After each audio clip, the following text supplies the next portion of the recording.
Title: A millionaire asks a farmer for help after his car breaks down. And when he enters her living room he sees.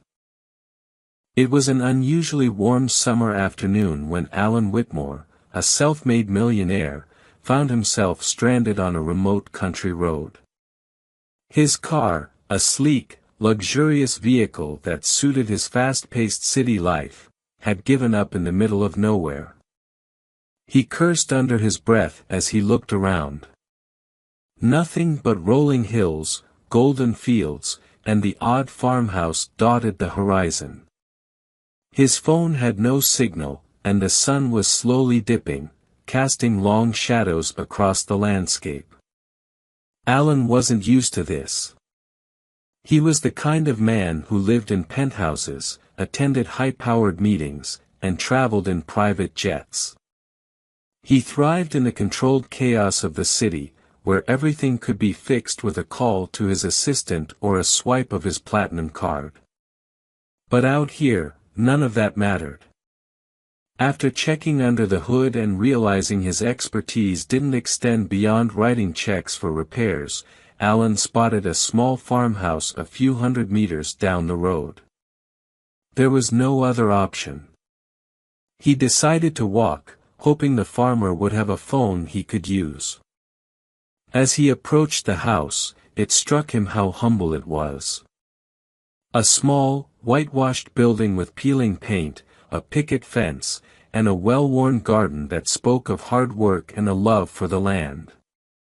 He knocked on the door, and after a moment, it creaked open to reveal a woman in her mid-30s. She was dressed simply in a loose cotton dress, her hands calloused and rough from labor, her hair tied back in a messy bun. Her face bore the marks of someone who had lived through hard times, but there was a quiet strength in her eyes. "Hi there," Alan began, trying to sound less frustrated than he felt. "I'm sorry to bother you, but my car broke down on the road, and I was wondering if I could use your—" Alan's mind was racing. His past was a blur, filled with corporate takeovers, lavish parties, and empty relationships. But something about this place, this woman, and those photographs felt unsettlingly familiar, like a dream he couldn't quite remember. "Remember what?" he snapped, the frustration boiling over. "I've never been here in my life."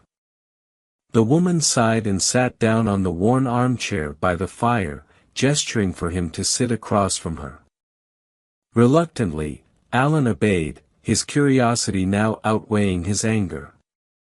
"My name is Clara," she began. "And you have been here before. A long time ago, before you became who you are now." Alan frowned. "What are you talking about?" Clara took a deep breath, as if bracing herself to open an old wound.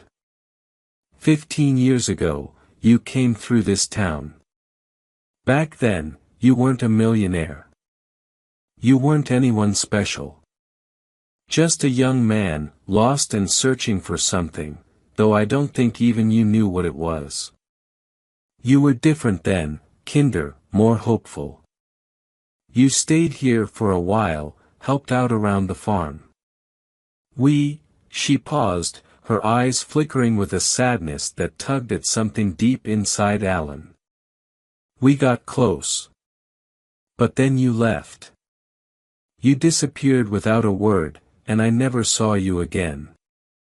Alan stared at her, incredulous.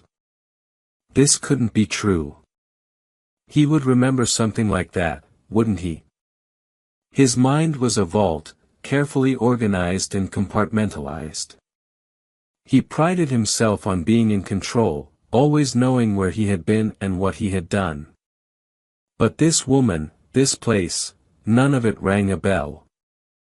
I don't remember any of that," he stammered. Clara smiled sadly. "I'm not surprised. You had big dreams back then. You wanted more than this life.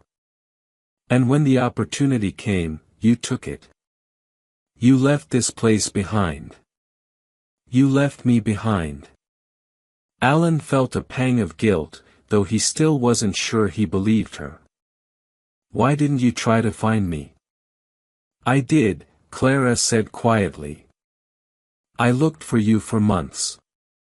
But you had changed your name, moved to the city, started building your empire. You became Alan Whitmore, the millionaire. And there was no place for me in that world. Silence hung between them, thick and heavy. Alan didn't know what to say. Part of him wanted to deny it all, to accuse her of making up stories. But another part of him, the part he had buried under years of ambition and success, felt the weight of her words, the truth in her eyes. So, what now? He asked finally, his voice hoarse. Clara shrugged. That's up to you. For the first time in years, Alan felt lost. All the wealth, all the power he had accumulated, felt meaningless in the face. The room seemed to spin around him. Alan felt like he had been punched in the gut, the air knocked out of his lungs. He had a son. How could this be possible? His mind raced back to those years, to the time he had spent drifting before he found his footing in the corporate world. It was all a haze, but now, pieces of the puzzle were falling into place. He looked at Clara, searching her face for some sign that this was a lie, a trick, but all he saw was the raw truth. And in that truth was the reflection of the man he had once been, carefree, idealistic, and reckless. Why didn't you tell me? He whispered, his voice trembling. Clara sighed, sitting back down. I tried, Alan. I sent letters, but you never responded. Eventually, I stopped trying. I realized that you had made your choice. You chose the life you have now, and I didn't want to burden you with something you clearly didn't want. I didn't know. Alan cried, his voice breaking. I didn't get any letters. Maybe you didn't, Clara said softly. Or maybe you did, and you just don't remember. Either way, it doesn't matter now. Ben is 11 years old, and he doesn't know who you are. He thinks his father is dead. Alan buried his face in his hands, the weight of it all crashing down on him. He had missed so much, his son's first steps, his first words, his first day of school. All of it gone, lost to the years he had spent chasing after success. I want to meet him, he said suddenly, lifting his head. Clara hesitated, her eyes searching his face. Are you sure? It's not that simple, Alan. You can't just walk into his life after all these years and expect everything to be okay. He's been through a lot. He's not like you. I don't care, Alan said, his voice firm. I need to meet him. I need to make things right. Clara looked at him for a long moment, then nodded. Okay. He's out in the field, helping with the harvest. I'll take you to him. As they walked out of the house and across the fields, Alan's heart pounded in his chest. He felt like a stranger in his own life, unsure of how to act, what to say. When they reached the edge of the field, Clara pointed to a boy working alongside a few other farmhands, hauling baskets of crops. He was tall for his age, with messy brown hair and a serious expression. That's him, Clara said quietly. Alan felt a lump rise in his throat as he watched his son, work in the field. He wanted to run to him, to embrace him, but his feet felt like they were glued to the ground. What if Ben rejected him? What if he hated him for abandoning them? Go on, Clara urged gently. He deserves to know the truth. Taking a deep breath, Alan forced his legs to move. He walked toward the boy, his heart hammering in his chest. When he was a few feet away, Ben looked up, his eyes narrowing in confusion. "Who are you?" the boy asked, his voice wary.